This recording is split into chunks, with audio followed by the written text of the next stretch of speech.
She left in anger, calling him a fool. Then the man with glasses uploaded Zhang's food photos to the building group chat, exposing him. He told everyone that while they were starving, one man was living with excessive supplies. When Chen saw the post along with his men, they were furious. They were already in a terrible state, even resorting to cannibalism out of desperation. Chen also remembered what Zhang had done to him before and swore he would find a way to break into his house and take revenge. Messages flooded the group chat. Everyone demanded that Zhang share his food. Even Xiao Hao offered him 1,000,000,000 yuan if he would let them stay with him. Zhang, as usual, replied coldly that he didn't know any of them and had no reason to help. In his mind, he still remembered them as monsters who had torn him apart in his past life. Seeing his refusal, the group started calling him inhuman. Xiao Hao swore revenge once the storms ended. Others also flooded him with anger, accusing him of knowing about the disaster in advance and hoarding supplies in secret. Zhang got irritated. He cursed under his breath, drank a bit of alcohol, and left them to argue among themselves in the chat. He then said the house was getting boring, and he wanted to go outside soon. He remembered he had snow vehicles capable of moving through the frozen landscape. Even though he knew he couldn't leave anytime soon, it comforted him to know he could move freely once the building became safer. But his thoughts were suddenly interrupted. A message then arrived on Zhang's phone from Dr. Zhou. When he opened it, he saw that she was telling him her supplies had run out, and she was asking for his help. For a moment he remembered her from his past life. She had once been a kind person, so kind that she sacrificed herself, giving her last food to Chen and his young daughter. Zhang knew she was genuinely a good and beautiful person. In another situation, he wouldn't have minded spending the rest of his life with her, but his mindset was different. He believed that the more beautiful and intelligent a woman was, the higher the chance of betrayal. Because he feared death and betrayal, he decided to proceed carefully. He wanted to build trust first before allowing her into his home. He replied that if she wanted resources, she needed to offer something in return. She answered that he could consider it as a future medical fee, since he would likely need her help as a doctor later anyway. She felt embarrassed while saying it, because she had never begged anyone in her life. Zhang then sent another message saying he agreed, but he needed a service in return. When she asked what it was, he explained that all she had to do was observe the people in the building and report any movements or plans to attack him. He told her she now had only two choices: betray the others and work with him, or stay with the herd of sheep and die with them. With no real option left, Dr. Zhou agreed to join him. Zhang told her he would wait for useful information, and only then would he give her the resources she needed. Right after finishing the conversation, he received another message, this time from the man with glasses. It was a threat. He said this was Zhang's last chance to hand over his supplies peacefully. Zhang replied coldly that he would rather burn everything he had than give it to them. When the man with glasses read that, he burned with rage and told him to enjoy the little time he had left before dying. After that, the residents of the building created a group chat to coordinate their attack against Zhang. Chen sent a message saying they should focus only on eliminating Zhang first. He promised not to attack anyone else until that was done, but in return, he would take half of all the resources inside the house. Without hesitation, the man with glasses agreed and said Chen's plan was correct. Wang saw the messages and panicked, realizing things were escalating quickly. She wanted to warn Zhang immediately. But Dr. Zhou sent him another message first, telling him that the crowd was already moving toward his house. Zhang, however, was already watching everything through his cameras. He stood ready with his weapon prepared. Zhou then told him to be careful. The group heading toward him included almost everyone from the building. Zhang calmly told her not to worry about him, and warned her not to come near the house or she might get killed by accident. Meanwhile, the residents arrived at his building, fully armed. One of them tried to break the door using a hammer after their other weapons failed. Zhang laughed when he saw them, mocking Chen for being so afraid that he had to send someone to force entry like that. He activated the high-voltage electric defense system again, the same one that had killed the man in yellow earlier. In seconds, the man with the hammer was electrocuted and burned alive. The people beside him were also shocked and died instantly. Panic spread among the attackers. They began to retreat, shouting that the door was electrified and they didn't want to die. But Chen didn't care. He stopped one of them at gunpoint and said no one was leaving. Then he reminded everyone that the electric system would likely need time to recharge after the attack. Once again, Chen insisted that they had to take advantage of the situation and break the door quickly while the opportunity was still there. Without wasting time, the crowd brought a small tree trunk and started smashing Zhang's door with it. The noise inside became unbearable. Zhang, feeling irritated and disgusted, decided to turn on loud music at maximum volume to drown out the chaos. Time passed as they kept hitting the door and insulting him, but eventually they grew exhausted and couldn't continue due to fatigue. Their frustration also grew when they realized the constant attacks had only left minor surface scratches. One of them stepped forward to inspect the material of the door and discovered it was made from the same metal used in bank vaults. He worked in banking and recognized it immediately. The others were shocked and asked if there was any possible way to break in.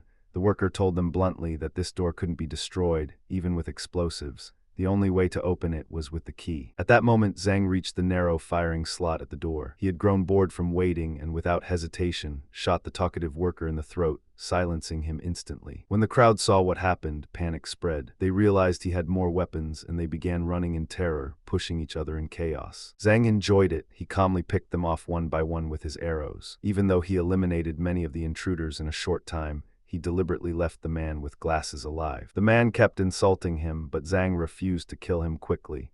He wanted him to suffer slowly from his injuries. Meanwhile, the man with glasses suddenly had an idea.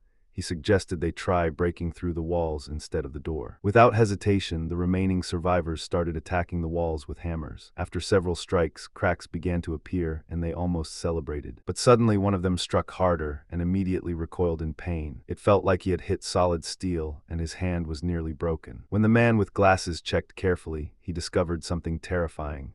The walls were made from the same reinforced metal as the door. Despair spread among them. They realized there was no way into the house at all. From inside, Zhang calmly commented that everything they were doing was useless. Even artillery wouldn't be able to break through. Hearing this, the man with glasses became furious. He concluded that Zhang must have known about the blizzard disaster in advance and deliberately turned his house into a fortress to keep everyone out. The crowd erupted in anger, shouting at him and asking how he could sleep peacefully while they were dying outside. At that moment, Chen stepped in again. He told them not to lose hope so easily. He suggested that the roof and floor might not be made of the same metal. He then divided the group into two teams, one to attack the roof, the other to attack the ground. With renewed energy, they began their assault again. But Zhang had already heard everything. He stood inside calmly, saying he wasn't stupid enough to overlook something like that. Back outside, their enthusiasm quickly turned into despair once again, when they realized even the roof and floor were reinforced with the same metal. All their efforts had been pointless. Exhausted, starving, and freezing, their mental state began to collapse. One of them stared at his companion and started imagining him as nothing more than a piece of meat. The same hallucination spread among others. Slowly, they began seeing each other not as humans, but as food. Even the man with glasses broke down in tears, realizing that every minute passing brought them closer to death. Zhang had barely finished eating when the situation outside escalated again. At that moment, another man wearing glasses stepped forward and tried to calm the group down. He told them not to cry and said, "We're all men with glasses here, calm down." Then he and his wife began explaining a new idea to everyone. They could try entering Zhang's house through the balcony. They insisted it was probably not as well protected, and they were sure they had seen it before made of glass. The idea immediately convinced the desperate crowd. They said they finally had a way to break into Zhang's fortress. Without hesitation, they moved to the opposite apartment, placed a wooden plank between the buildings, and carefully crossed over to Zhang's balcony. When they arrived, they saw him sitting calmly, relaxed, drinking coffee like nothing was happening. This sight enraged them even more. They started smashing the balcony glass, convinced their goal was just behind it. But the glass didn't break. Inside, Zhang slowly walked to the kitchen, muttering that they were about to pay for all the noise they had caused. He began preparing Molotov cocktails. Without wasting time, he threw one through a narrow opening that connected to the balcony ceiling. At first, the attackers didn't understand what was happening, but within seconds, one of the bottles fell on a man and ignited him instantly. In unbearable pain, the burning man jumped off the balcony. Before the others could react, Zhang started throwing more Molotov cocktails, one after another, saying he had enough for all of them. The burning survivors tried to run toward the rest of the building for help, but chaos broke out. The man with glasses attacked one of them and beat him to death before he could escape. Some others lost balance and fell from the wooden plank in panic. Soon, the remaining residents stood around the burning corpse of one of their own, realizing how far things had escalated. But even after that, they didn't stop. Driven by hunger, despair, and madness, they climbed the balcony again, but this time not to fight but to beg. They looked at Zhang with hollow, broken expressions, practically begging him for food. Zhang smiled coldly. He told them to leave because looking at them made him lose his appetite. Then he deliberately ate in front of them. The sight drove them insane with hunger. Seeing their reaction, Zhang realized something and took advantage of it.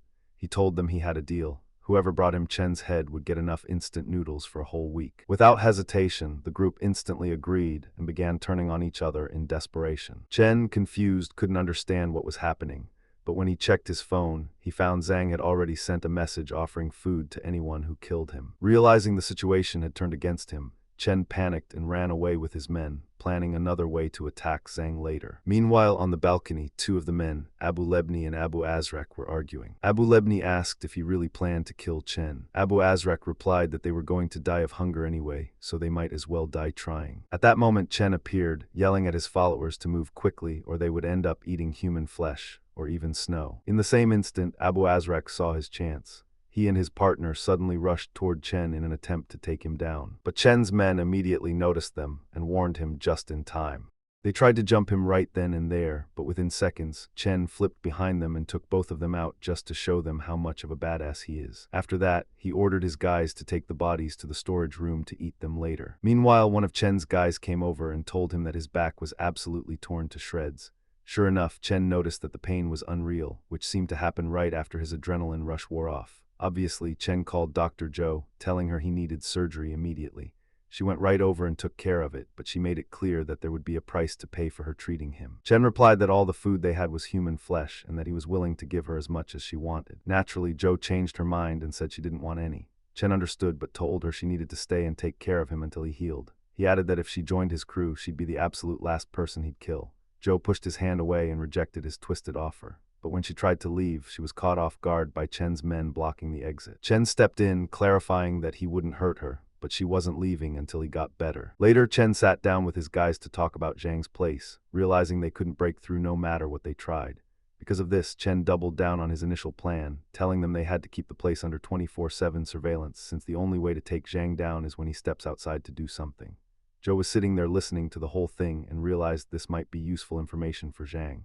So she got up and told Chen she was going to the restroom. Once inside, she pulled out her phone and texted Zhang, letting him know that Chen and his crew were moving into the apartment next door so they could keep tabs on him constantly. Shortly after, we see Chen going over to the neighbor's apartment, which belonged to the other guy with glasses. From now on, let's call this guy Haney until we learn his mother's name. Haney and his wife let the gang into their place, saying they were about to leave immediately, but the gang threatened them, saying they wanted all their resources or they'd eat them. Haney agreed to all their demands and was just relieved they let him live. But of course, a gang isn't a gang without a little betrayal. They ended up blindsiding him and his wife, cutting them in half as they were leaving. At that moment, the look of terror washed over Zhou's face as she was terrified of being next in line. But Chen reassured her, saying they were just running low on food and needed meat to eat. If we go back to the original guy with glasses, Allah, and his infected friends, we see him sitting around looking anxious, saying his arm suddenly started itching. When he looked at it, he was shocked to realize that the infection had already started spreading through his body. He started crying, saying he was too young and didn't want to die so early. His friends noticed and checked themselves too, confirming right then and there that their time was running out as well. They quickly rushed and begged Wang to go ask Zhang for the cure, but she refused, saying she had already given up on that whole situation. A few days later, we see Zhang sitting around watching the latest news on his device. He watches Chen point his weapon at the rest of the residents, telling them they have to work together to survive this disaster. But in reality, Zhang knows Chen is only doing this because he's running low on bullets, and he's terrified that the people and his own men might turn against him. Unfortunately, our hero's good time was interrupted by a phone call right after he grabbed some popcorn. The call was, of course, from Zhou, who was terrified, telling him that Chen had started aggressively breaking into people's homes and killing them. She added that she hadn't eaten a thing in 2 days because she refused to eat human flesh, and begged him to come rescue her before she couldn't take it anymore. Zhang said he couldn't let the doctor die because she would come in handy later. He found the situation ridiculous given the disaster they were in, which is why he decided to give her one final test, after which he would finally let her live with him. When he hung up, he was surprised to hear Ping knocking on his door, telling him to stop hiding in his apartment and to come out and face him like a man. Zhang replied very calmly and sarcastically, saying it looked like Ping was really enjoying the infection spreading. Zhang kept talking, explaining exactly how Ping was going to die and the amount of pain he would feel. At that point, Ping completely lost his temper and told Zhang that if he got his hands on him, he'd kill him. But Zhang pointed out that he couldn't do that because he was in the advanced stages of the infection, making it impossible to be cured. Because of this, Zhang advised him to figure out what he wanted to do with the last days of his life. That was when Ping actually gave up, bought into what Zhang was saying, and lost all hope in life. This made him go back to his place, call out to Yo, and tell her he needed to talk to her immediately. But as he got closer to her, the sight of his decaying body freaked her out, and she told him to back away. He ignored her, grabbed her hand, and asked her to marry him. Naturally, Yo immediately refused and tried to get him away from her because he reeked. She pushed him back, saying he smelled awful and that she would go to Zhang anyway once Ping died. At that exact moment, Ping lost his mind, choked her, and told her he wasn't going to die alone and was taking her with him. Yo tried to fight back with the last of her strength and pushed his hand away, but he grabbed her again in a death grip, saying he'd put up with her running her mouth for too long. Let's leave him to finish her off and check back in with Dr. Zhou. There we see her saying that she has to follow Zhang's orders, even though what he's asking this time is really difficult. She started talking to Chen, telling him that she wanted to help them cook the human flesh, but he would have to give her a share of it in return. Chen agreed right away and let her do it since she had helped him out so much. The cook told her just to chop the wood and hand it over, and he'd handle the rest. Once they were done talking, he put the food on the stove and told Zhou to keep an eye on it. When he left, she was thrilled and said she had to take this chance. She pulled out the sleeping pills she had, dropped them into their pot of food, and stirred it in quickly before anyone could see her or catch on. After she finished, she served the food to everyone and took her own share, but she told them she wanted to eat alone so no one would see her in that state. After a while, she went back to check on them and noticed that the sleeping pill had already kicked in and everyone was asleep. She quickly pulled out her phone, told Zhang that she had put them to sleep just like he asked, and asked what she should do next. Zhang told her she needed to drag all of them over to the balcony. With a lot of effort and sweat, Zhou finally managed to drag the whole gang out to the balcony. Zhang came out onto his own balcony just across from them and told her to get out of the way so she wouldn't get hurt, but she asked him a rather silly question. Are you planning on killing them or what? Zhang replied that they were going to die, but the one doing the killing would be her, not him. He tossed her a rope, telling her to tie them all up with it and hand over the gun she'd find in Chen's pocket. Zhou followed his orders to the letter, completely surrendering to his commands. Despite this, as soon as she picked up the gun, Zhang raised his weapon at her, telling her to remove the ammo before she blew his brains out. At that point, Zhou started to worry and asked what guarantee she had that he wouldn't double-cross her after all this. He explained that he had no guarantees, but she really had no other choice but to trust him. Without thinking twice, Zhou removed the ammo and threw the gun over to Zhang to prove her loyalty. As soon as Zhang received the weapon, he started inspecting it to see if it was the same gun Chen had last time or a different one. Once he was sure, he brought over a garden hose and started spraying water all over the gang. When that happened, Chen woke up in a panic from the freezing water, and he and his guys were left wondering. How exactly did they end up there? Right then and there, Chen noticed Zhang on the balcony next door, yelled out, and asked him what the heck he was doing. Our hero replied, making it clear that he was sick of Chen's constant troublemaking and decided to end things for good. He turned the hose back on and started soaking the whole gang in water. Within seconds, the water began to freeze due to the freezing weather. And just like that, Zhang finally succeeded in getting rid of Chen and his crew. With Zhou's final mission completed, Zhang told her she could finally come over and live with him. She ran over without wasting a single second and told him she was standing right in front of the door. At that moment, Zhang was checking the camera and noticed she wasn't carrying any weapons, so he used the remote control to open the door, telling her she could come in whenever she wanted. As soon as she walked inside, and for the first time in months feeling warmth, she dropped to her knees to soak it in and was over the moon with joy. But Zhang held a gun to her back, saying he still wasn't sure she was completely unarmed. Naturally, she had to get up and prove it to him in a way that had nothing to do with him. Since she didn't fight back and did as she was told, he quickly decided to reward her, gave her some clothes, and told her she could take a hot shower if she wanted. The girl couldn't believe her luck, rushed to do exactly that, and came out wearing the new outfit. Zhang told her to sit down with him for a bit because he wanted to lay down the house rules.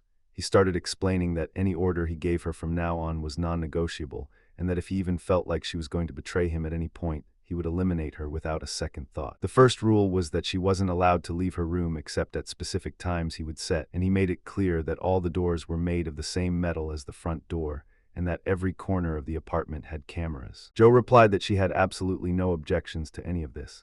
Zhang was pleased with her response and told her to pay close attention because he was about to tell her a massive secret.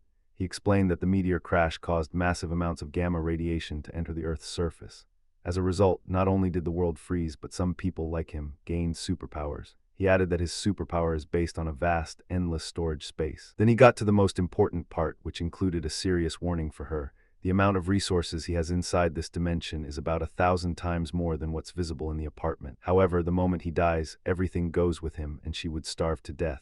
By doing this, he eliminated any possibility of Zhou betraying him. After Zhou successfully stuffed her face following a long period of hunger, our hero made it clear that from now on, she would be responsible for cooking and cleaning. In simple terms, she was going to be his maid, but he added that it's a maid with benefits, not just an ordinary one.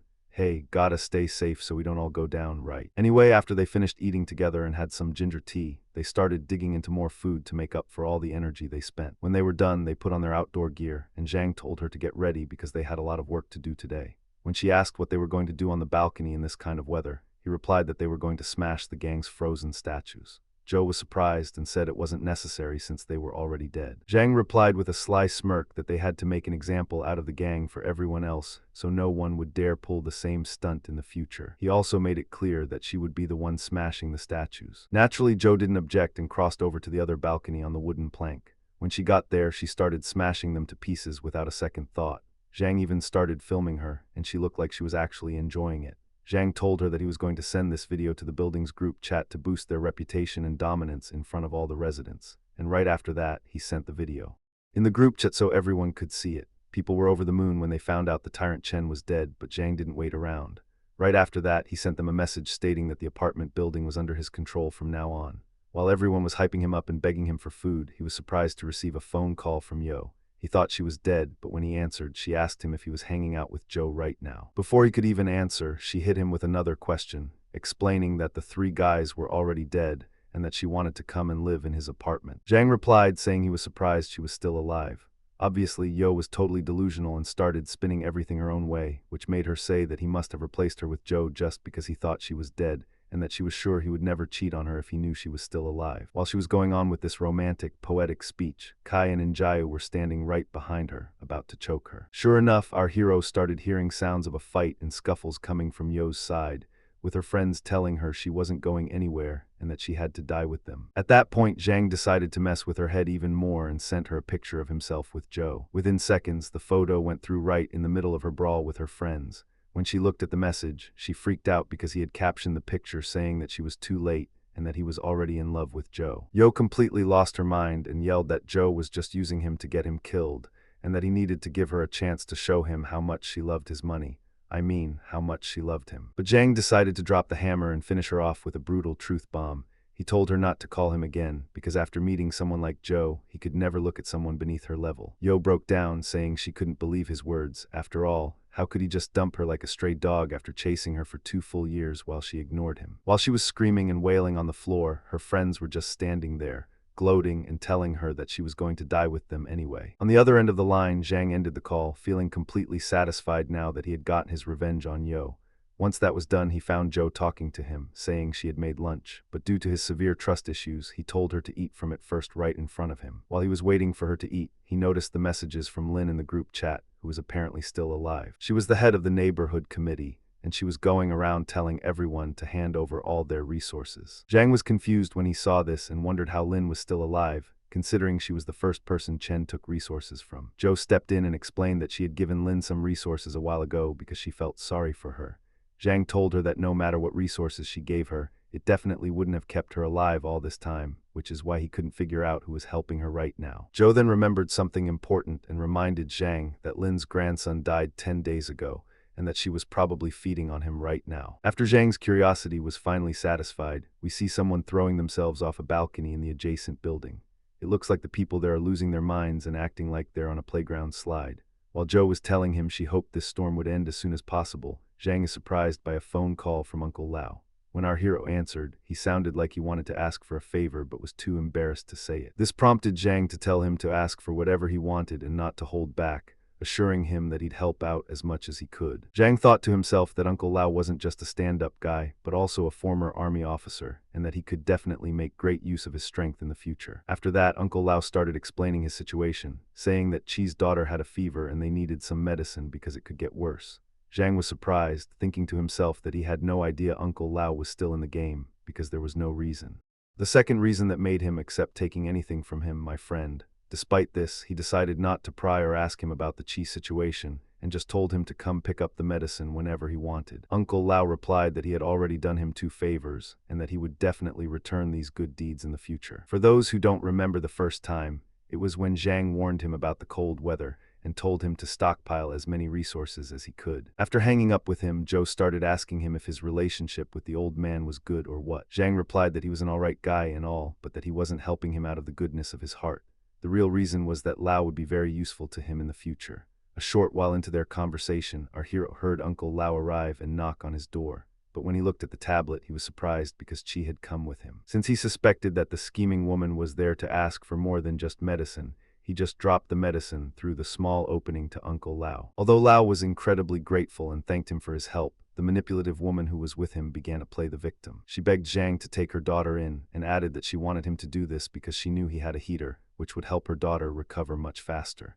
But Zhang knew very well that if he agreed to take her daughter in now, she would come back later and ask him to let her live there too. Because of this, he explained that he wouldn't let anyone into his house during the disaster. He played it off, telling her that the gas was going to run out anyway and that the generators would shut down soon. At that point, Lao stepped in and told Qi to stop what she was doing, considering Zhang had been nice enough to give them the medicine for free under these harsh conditions. But Qi was stubborn and kept crying and begging Zhang to take her daughter in. That was when Zhang started spelling out the situation for her, explaining that he couldn't open the door because he was terrified. He added that the whole building wanted to kill him and take his stuff, and if it weren't for that, he would have taken her daughter in without a second thought. When Lao heard this, he snapped at Qi and told her to stop annoying a good guy like Zhang. He said this kind of attitude would make Zhang regret helping them in the first place. But the scheming woman didn't stop and asked why he had Zhou staying with him then. Of course, Zhang didn't want to completely roast her and say that Zhou was beautiful and she wasn't, so he told her that Zhou was a special case because she was his fiancée. As soon as he said that, Zhou turned bright red and was over the moon. On the other side, Qi finally shut up, said goodbye to Lao and Zhang, and thanked them for their help. When Lao got back home with her, he started scolding her, saying that this wasn't what they had agreed on at all. She replied that she was only doing all this for her daughter, and that if her daughter died, she would die right after her. Lao explained that while he understood her love for her daughter and everything, if it weren't for Zhang, he wouldn't have what he had and they'd be dead by now. But the scheming Qi wouldn't drop it. She said that he was too kind and thought Zhang was a good guy, when in reality Zhang saw them as a threat. That was why he refused to open the door and just dropped the medicine through the small slot. At that point, Lao was absolutely fed up with her and told her to watch her mouth after all Zhang had done for them. But she kept talking, claiming that Zhang only helped Lao out to turn him into a thug working for him later on. While she kept babbling, Lao hit his breaking point, yelled at her, and said that was more than enough. He made it clear that he had spent most of his life on the streets and knew exactly how to read people. He warned her that if she mentioned anything like this again, he'd split her in half. He walked away, saying he was going to sleep in the living room tonight to clear his head. Once he left, the woman started talking to herself, saying that she absolutely had to find a way to get into Zhang's apartment so she and her daughter could live comfortably. Shortly after that, on the following morning, the snow blocking the building's entrance suddenly breaks. A group of people we've never seen before walk in through the snow. Without any warning, their leader tells them to head straight upstairs. On their way up, they run into one of the building's residents, who freaks out when he sees them and tries to run away, but they chase him down. He's pretty slow, so the new gang catches up and takes him out. When it's done, their leader tells them to leave the body where it is, and that they can grab it on their way out when they're done with their mission. We soon find out that their mission is to break into Zhang's apartment when the leader calls out to a guy named Don, telling him to blow the door up. Don wastes no time and starts following the orders of the boss, H-Wang. He places the bomb, lights the fuse, and runs away to get out of the blast radius. Naturally, with how loud the explosion is, it wakes Zhang up in a panic. He grabs his gun and checks the cameras on his tablet. He's completely caught off guard to see a group of attackers he's never seen before, but when he looks closely at the tools they're carrying, he realizes they're all construction tools. It hits him that this must be the group of construction workers who rent a place in the adjacent building. At that point, he starts getting anxious because he knows the residents of the neighboring buildings have figured out he has resources, a heater, and electricity. After all, his apartment is the only one with the lights on in the entire building, my friend. Outside Zhang's place, the leader is annoyed and tells Don that his bomb is garbage because it only scratched the door. Don fires back, insisting his bombs are solid, but suggests the freezing temperature must have affected the efficiency and lowered the explosive power. While he is slyly suggesting to his buddy that they could try breaking the door down with sledgehammers, Zhang shows up on the balcony. He tells them they need to remember that they were the ones who started this, and immediately throws white phosphorus and Molotov cocktails at them. The gang members were standing way too close to the door when this went down, so the blast hits a whole bunch of them and chars them to a crisp. Among them is Old Man Don, who starts calling out to his buddy for help, but everyone is stunned when a bullet pierces his head and takes him out for good. These, of course, are Zhang's bullets, as he keeps firing at anyone he can reach in a fit of rage. Once the shooting spree is over, Zhang realizes he took down a huge number of the workers, and tells himself that it's a good thing he didn't use an automatic rifle, or he would have emptied all his ammo because he totally lost his cool. Speaking of automatic rifles and heavy weapons, Zhang knows he's definitely going to need them in the future because the enemies are going to be much stronger. The cold killed off most of the weak people, and now only the strong ones are left. After that, Zhang isn't willing to forgive them, wanting to kill them all and get revenge.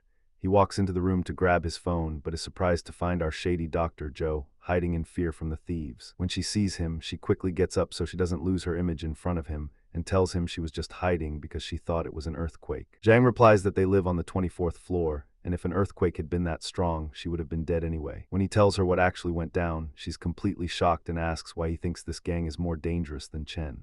Zhang explains that Chen was just an everyday thug with a gun, whereas these guys are construction workers with strong, sturdy bodies, which is reason enough to make even crude, basic weapons in their hands terrifying. He adds that he's lucky he managed to take out their explosives expert, because he wouldn't have been able to sleep well if he stayed alive. After that, Zhang grabbed his phone and told her that he needed to find people to help him, because he didn't want to carry out the revenge on his own right away. Before we see him send a message in the building's group chat, he tells the residents that the noise they heard was from the residents of Building 26 breaking into their building.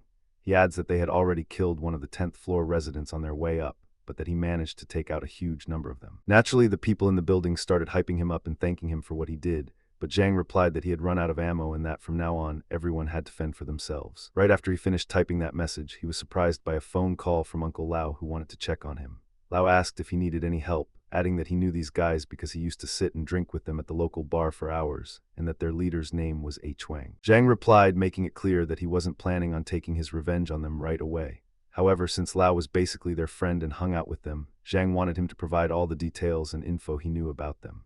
Uncle Lao said he was on it and started breaking it down for him. He explained that this group of workers was part of the Tian gang, and that the gang consisted of 20 people, all under the command of H. Wang. At that point, a brainwave hit our hero, and he told Lao that they could join forces with the rest of the building's residents and form their own crew. He said that this would make it a lot harder for the Tian gang to take them down. Lao actually loved the idea and told Zhang he was going to send a message to the group chat right away to ask everyone to unite under his leadership. But Zhang told him that the residents had serious trust issues and would definitely refuse. Zhang explained that all they needed to do right now was wait for H. Wang and his guys to attack the rest of the residents. He said that only then would the people get scared, get desperate, and come begging them for help. When that happened, Zhang would dictate his terms for the alliance and they would be forced to agree or die trying. Uncle Lao was convinced, and they ended the call on that note. After that, Zhang looked right at Zhou and told her he needed a favor. He explained that he knew the residents were just hyping him up, but that deep down, they actually hated him. Because of this, it would be extremely difficult for him to gather any information from them, and he wanted her to handle it instead. Zhou agreed right away. 2 days passed, and Zhou came back to tell him she had gathered enough information and could now summarize everything she'd learned. She explained that there were 2 gangs in their neighborhood posing a serious threat. The Tian gang, as we mentioned, they have strong bodies and crude, basic weapons, and they are residents of Building 26. The Rabid Wolves gang, located in Building 21 and led by Wang and Xiu. Zhang understood the situation. When he stepped close to her, her face turned bright red again. He told her that these were the only groups that posed a real danger to them, as he was sure most of the regular people were either dead or had committed suicide. Because of this, he now wanted her to gather more information to see if there were any other gangs, and to find out if any of these gangs were carrying firearms. If we go back to the Tian gang, we see H. Wang looking thrilled as he keeps killing the rest of the residents in Zhang's building. He orders his men to keep slaughtering them, and to let everyone know that the killings won't stop until Zhang surrenders to them. Under this intense pressure, the residents started blowing up the group chat with endless messages, all telling Zhang to turn himself in since he was the reason the gang was killing them. But Zhang grabbed his phone, proving he could type faster than them, and told them that the gang was the one who attacked him first, and that he actually did them all a favor by taking out a huge number of them. They replied very coldly, telling him that he was the gang's real target and that they didn't want to die because of his personal drama. At that point, Zhang's blood. Zhang completely lost his cool and couldn't contain his temper. He remembered all the trash talk he'd learned from online gaming, and told them that he didn't give a single cent whether they lived, died, or went to hell. He made it clear that he would never forget that most of them tried to break into his place to kill him. He added that if they got on his nerves any more than this, he might end up taking them out himself instead of H. Wang. Naturally, when the residents heard this, they started freaking out and completely lost their minds. They had thought their lives would get better once Chen was dead, but now an even more dangerous gang had shown up, not to mention the blizzard showing no signs of stopping and looking like it was going to last forever. After that went down, our hero called Uncle Lao and told him that the time had come. Lao told him to leave everything from that point on to him, and that he would sort everything out. Right after hanging up, Lao sent a message in the building's group chat telling everyone not to panic. He explained that the gang only had 20 people, which meant that if they united, they would definitely be able to stand their ground. The residents replied, telling him they thought he was dead, and that they were actually on board with his suggestion. asking what their next move was. Lao explained that his own resources had run out a while ago and that he couldn't find anything to eat. Because of this, the best solution was for everyone to work under Zhang's command, since Zhang would agree to give them food and provide the weapons needed to defeat the gang. He added that he would help convince Zhang to accept their cooperation, since Zhang was an old friend of his. When Lao finished the conversation, he texted Zhang to let him know he had successfully finished his first task. Zhang told him to just focus on the group chat messages and try to back him up as much as possible. Zhang then hopped onto the group chat and told everyone he was ready to help, but only for Uncle Lao's sake. On the flip side, they had to follow all his orders to the letter, starting today. The residents replied immediately, saying they would follow all his orders unless he asked them to do something that would get them killed. Zhang made it clear that he was ready to supply them all with enough weapons, but that they would have to fight Wang's gang themselves. As expected, everyone went completely silent at once. This made Zhang snap at them, calling them idiots for thinking he would help them out without them lifting a finger. He told them he was hanging up now so he wouldn't waste any more time, and told them they'd better wash their faces and get ready to be slaughtered by Wang and his men. At that point, it was Uncle Lao's turn to step in. He spoke up, saying they were ready to accept Zhang's offer. He explained that he was going to die either way and felt it was better to die fighting to protect himself. Zhang said that as long as they were on board, he was calling the shots from that day forward, but he added that once the defense against the gang was over, they would take out anyone who didn't join them. After Zhang hung up, people started tagging each other in the group chat.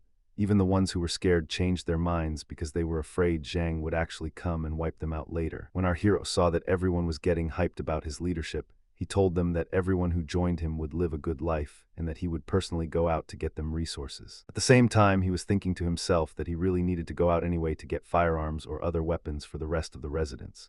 He would do this using the snowmobiles he had stored in his storage dimension. The residents were amazed by his words and asked if he could really go out in this kind of weather without freezing to death. Zhang replied with all the bravado he could muster, telling them he had to do it to protect them since they were now under his wing. He added that he used to be a manager for the biggest warehouses, so he knew exactly where the supply caches were, making him the perfect person to go out and do the resource collection operation. Right then and there, everyone started getting emotional and thanking Zhang for his bold sacrifice. Zhou tried to tell him that the people were now ready to crown him as their king out of how much they loved him, but he replied that he didn't actually consider them his followers and that he was just going to use them as human shields. He went over, grabbed his bulletproof vest, and reassured Zhou that he would leave her enough resources to last before he took off, explaining that he needed to go down there anyway to grab a few things. Of course, like a madly in love girl, Zhou begged him to take her with him, but he told her that he trusted her now and didn't want to exhaust her. The girl got a little shy and started daydreaming about the wedding venue and how many kids they were going to have.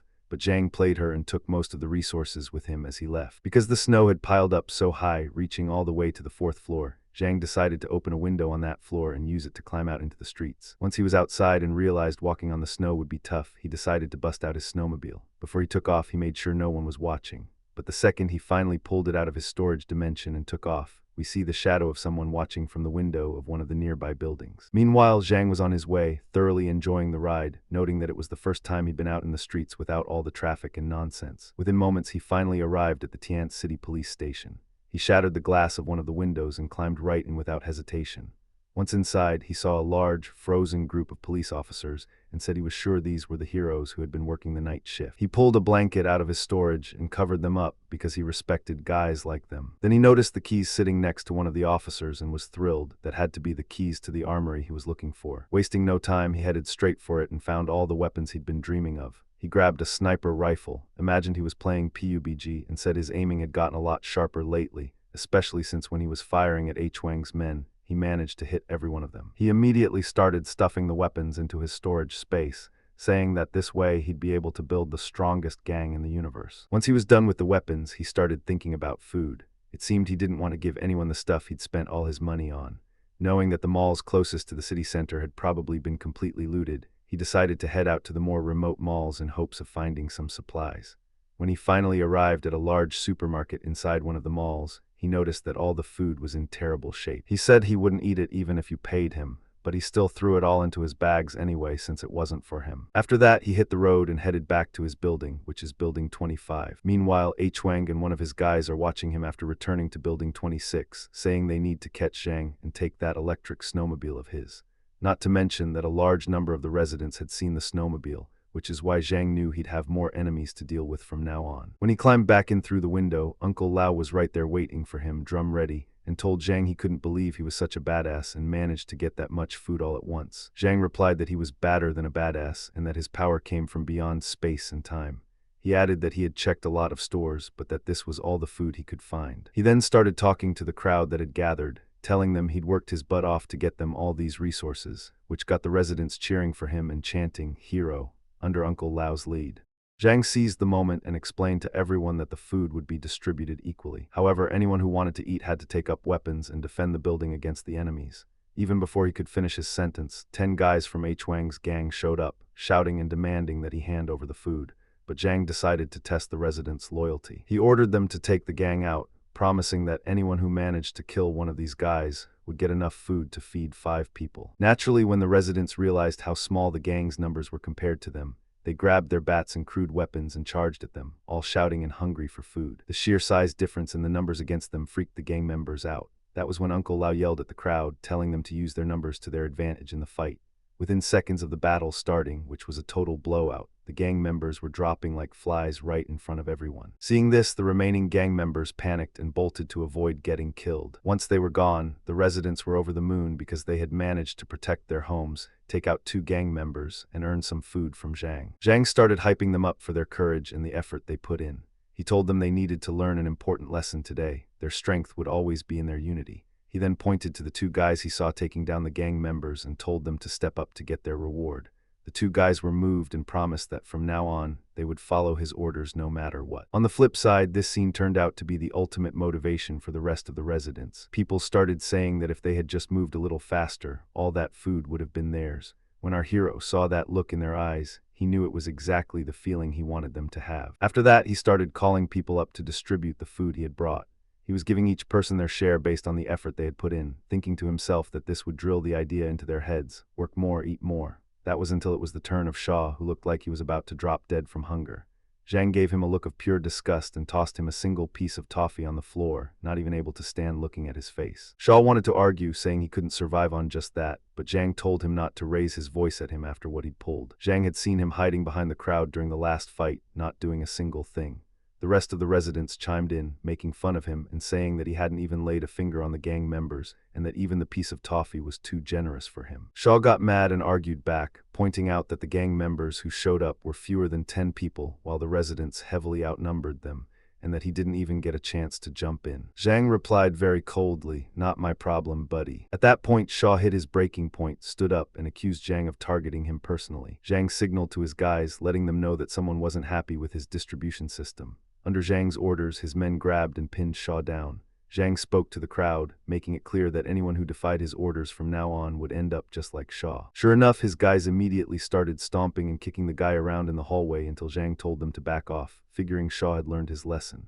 But it turned out Shaw hadn't learned a thing and mouthed off, saying Zhang was going way too far with the beating. Zhang got fed up with his face and stepped down hard on Shaw's hand, to the point that the toffee dropped out of his grasp.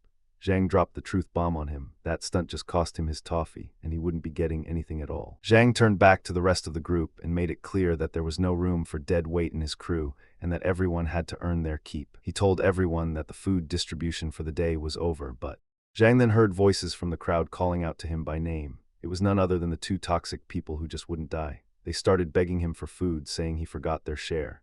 Zhang fired back, making it clear that he could never forget them, and that he remembered them perfectly well. But the problem was that they hadn't done a single thing, which meant they didn't deserve any food to begin with. Yo squeezed out some crocodile tears and tried to hold his hand, reminding him that he'd told her before that he loved her. But Zhang pushed her away hard, telling her he was just sweet-talking her and had no idea she would take his words that seriously. He added that he now had Joe and didn't want anyone else. At that point, Joe stepped closer, poking and provoking Yo, which made her completely lose her temper. Yo burst into tears and asked why he had changed his mind after telling her he wanted to spend the rest of his life with her. He replied that she was just an arrogant person who used her looks to manipulate young guys before the apocalypse. After the disaster hit, she found out her looks couldn't even buy her 2 packs of instant noodles.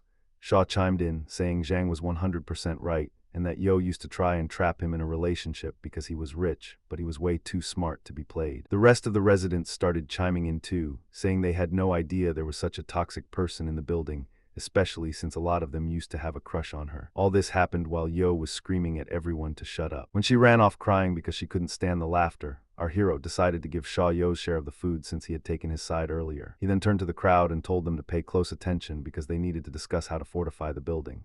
He explained that they had 47 adults capable of fighting, not counting Zhang, Zhou, and Qi. He broke those 47 people into 6 squads of 7 to 8 members each. These people would take turns doing shifts on watch. If an attack happened, the guards would immediately alert the rest of the crew. He added that the reward for taking out an enemy would always be enough food for 5 people, while anyone who slacked off would only get the scraps. After that, Zhang looked at Uncle Lao and left the squad assignments to him, since he was an ex-army officer and understood that stuff better than he did. Time passed, and we see Zhou asking Zhang about what he saw when he went outside. He told her the snow was covering everything so much that he couldn't see a thing. He explained that even if the blizzard stopped, it would take a whole half-month for all that snow to melt. Zhou got worried and said they were just at the beginning of winter, which meant the temperature was going to keep dropping. But Zhang stood up and said the blizzard season shouldn't worry them, especially after he managed to get all those weapons and ammo on his last trip outside. He started explaining to her that the biggest threat they faced now was people, not the blizzards. With these weapons in hand, nothing was a threat anymore. When he stepped out onto the balcony to test out his new sniper rifle, he noticed someone running toward his garage. Zhang figured this guy was definitely looking for his electric snowmobile, but he wasn't worried because he had only made it look like he parked it in the garage, when in reality, he'd already put it back in his storage dimension. His thoughts were interrupted by a phone call from Uncle Lao, who called just to thank him for the instant noodles he'd sent him. Time flew by, and on the following morning, a group of thieves from H. Wang's gang made their way into Building 25. But as soon as they got close enough to the stairwell, the group leader was caught off guard and a brick was thrown directly at his head at lightning speed. Even though he managed to dodge it in the last split second, he was caught off guard by the sound of people shouting that the Tian gang was attacking. Naturally, he told his guys that these people were just bugs and couldn't actually hurt him, which is why he ordered them to take out the guy who just threw the stone. But out of nowhere, the gang realized that the building's residents were fighting back with everything they had. In fact, H. Wang saw his guys taking hits and falling down the stairs one by one. At that point, he screamed at his gang to fall back and get out of there. The residents decided to let them retreat once they were out of the building, knowing that pushing too far outside could be dangerous. Zhang was standing on the balcony, taking his sniper rifle out of his storage dimension, and started aiming at the thieves to practice his shooting. Looking through the high-powered scope, he realized he wouldn't even need to break a sweat, and that it would be incredibly easy to take them down. Within seconds, he landed a perfect headshot on the first guy. The guy dropped dead, sending the rest of the gang into a panic. They heard the gunfire, but had no idea where the shots were coming from. Their confusion was cut short as Zhang kept firing, picking them off one by one. Our hero kept shooting until he took them all down. By the end of it, Zhang was over the moon. He realized he could now wipe out his enemies while kicking back and relaxing right in his own home. The building's residents were watching from their windows and saw exactly what went down. They agreed that they had to follow Zhang's orders from now on, since he was a badass sniper and a powerful leader. On the following morning, we see Zhou trying to make some homemade instant noodles. Zhang started explaining to her that he used his sniper rifle yesterday and took out 7 guys, and was surprised that she didn't even ask about the sound of the gunfire or why he killed them. She replied that she trusted him blindly, and that she was sure everything he did was to keep them safe. Over in Building 26, H. Wang is staring at the bodies of the men Zhang took out, absolutely furious. He asked one of his guys what they are supposed to do now after losing more than half their squad. An angry H. Wang insists they still have weapons and need to drop the idea of going after Zhang. One of his guys pushes back, explaining that they have no resources left, and that if they don't steal the electric snowmobile and Zhang's resources, they're going to starve to death soon. But H. Wang shuts him down, saying that won't happen. Instead, they're going to wait until nightfall to go down and collect the bodies Zhang took out so they can eat them. If we check back in with our hero, we see him leaving his apartment now that everyone respects him, before putting in his earpiece to contact Uncle Lao. He thanks him for tipping him off about the nearby military base. Meanwhile, the Rabid Wolves gang from Building 21 is watching Zhang. They are totally confused because they had sent people to search Zhang's garage earlier and found absolutely nothing. Even so, the gang is determined to steal that vehicle at any cost so they can get around easily and recruit more members to their crew. That's the only way they'll be able to build the biggest gang in all of Tian and be total badasses even during the apocalypse. Let's let them dream for a minute and get back to Zhang. Because the snow had piled up so high, he unfortunately couldn't get into anything except the massive stores. But at that moment, he remembered there was a huge warehouse nearby in the south of the city. Even though he had already cleaned out the biggest warehouse in southern China, there were still other relatively large ones. When he finally got there, he saw a massive warehouse almost completely buried beneath the snow. That's when he says that he needed to search it right away because if the resources inside were still there, they would be enough to feed thousands of people. But unfortunately, when he broke the glass on the roof of the warehouse and went in, he discovered that all the food and drinks had already been taken. Still, his hard work didn't go to waste. He found a massive fleet of vehicles and trucks. Even though he knew he couldn't do anything with them right now, he told himself he might need them later. When he came back up, he decided to go look for gas since he was using his electric snowmobile so much. He said he needed to find the nearest gas station as fast as possible. But when he got there, he was shocked and realized it was going to be impossible. All he could see was the gas station sign poking through the snow. That meant most of the gas stations were buried way too deep under the snow to reach. Zhang threw himself onto the snow, frustrated, saying it was impossible for humans to dig that deep without heavy-duty machinery. That's when it clicked and he remembered the massive drilling machine he had just taken from the warehouse. Since the snow hadn't turned into solid ice blocks yet, digging it out with the machine would be a breeze. So he pulled the bulldozer out of his storage dimension, filled it up with gas, and made sure everything was perfectly set. Once he was sitting inside the bulldozer, he mentioned he was used to driving this type of heavy machinery because he used to operate one back when he was a warehouse manager. After a long session of plowing through the snow and breaking a sweat, Zhang finally reached the entrance of the gas station.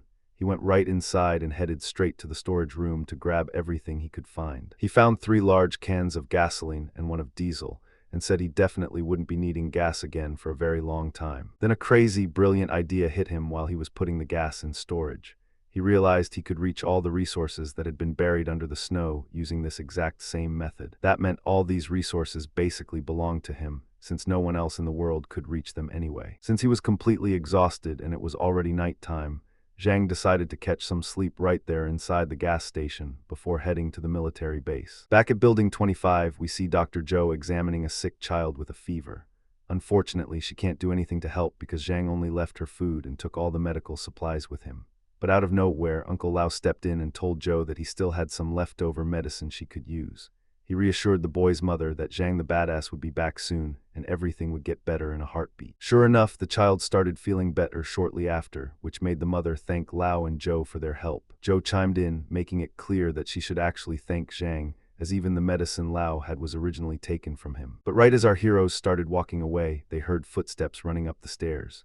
It was Lin, who had completely lost her mind. She was screaming that from now on, she wouldn't let a single child stay alive in the building, and that she was going to make all of them join her grandson. She suddenly stabbed the boy's mother right in the neck with the knife she was holding. Zhou was paying attention and managed to catch the child before he hit the ground.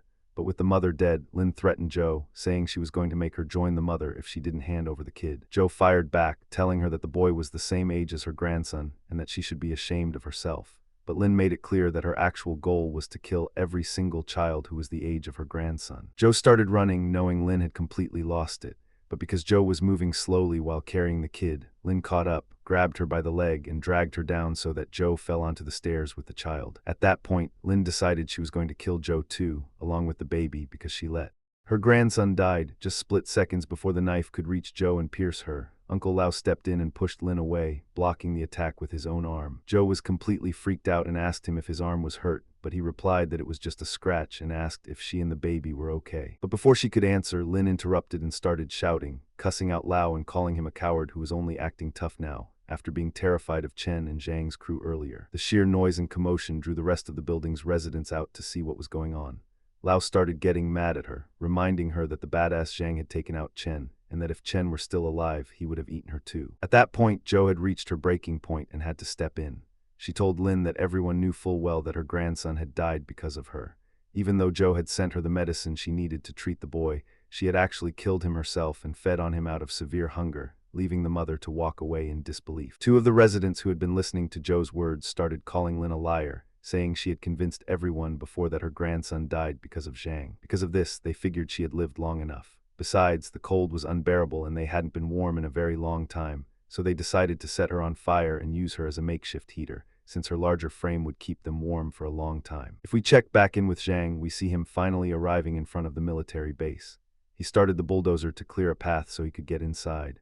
But unlike the police station where he found the frozen cops when he stepped inside this base, there was absolutely no trace of anyone, whether dead or alive. This caught him completely off guard, and he started wondering where the people and the resources had gone. That was when he put the pieces together and came to a major conclusion. The military had prior knowledge of the apocalypse. That meant the top brass had moved the majority of the resources out of the base and hidden them in a safe place. Obviously, as soon as the blizzards passed and things cooled down, they would reappear and take control of all of China once again. Because of this, Zhang started getting anxious, realizing these guys would be highly trained and extremely difficult to deal with. He knew he had to get prepared, because a massive power struggle could break out at any moment. He kept plowing through the snow and digging deeper near the building until he accidentally stumbled upon the army's armory.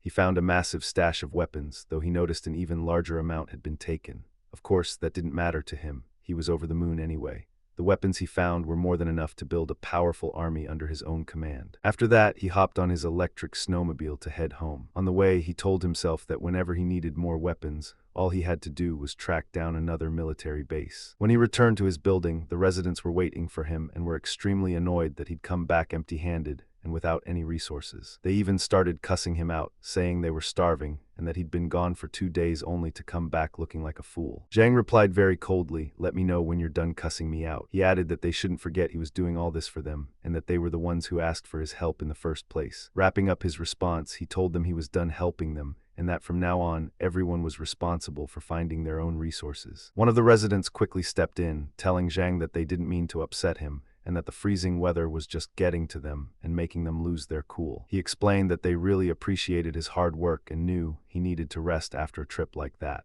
When the news reached the rest of the residents, they were absolutely furious. The guy in the beanie was thinking to himself that they had been doing their best to guard the building all this time, so how could Zhang just come and tell them there were no resources? That was what prompted him to approach Zhang and offer to have a few of them tag along with him in the future to make the resource hunting operation a lot easier. He made it clear that he was suggesting this with good intentions, and that he thought Zhang's snowmobile could easily fit 3 more people. Now the guy in the beanie was talking to Zhang while hiding a knife behind his back, while 2 other guys stepped in and offered to go with him as well. But Zhang reached into his pocket right away because he realized these guys were up to no good. He drew his gun and blew the beanie guy's brains out in the blink of an eye. He then started yelling at the rest of the residents, telling them that if they thought he actually bought their BS, they were crazy. One of them tried to calm him down, asking him what the heck he was doing and telling him to wait. But Zhang didn't even let him finish his sentence before opening fire with pinpoint accuracy, 1 round after another. We see him landing lethal shots on most of the group, taking them down.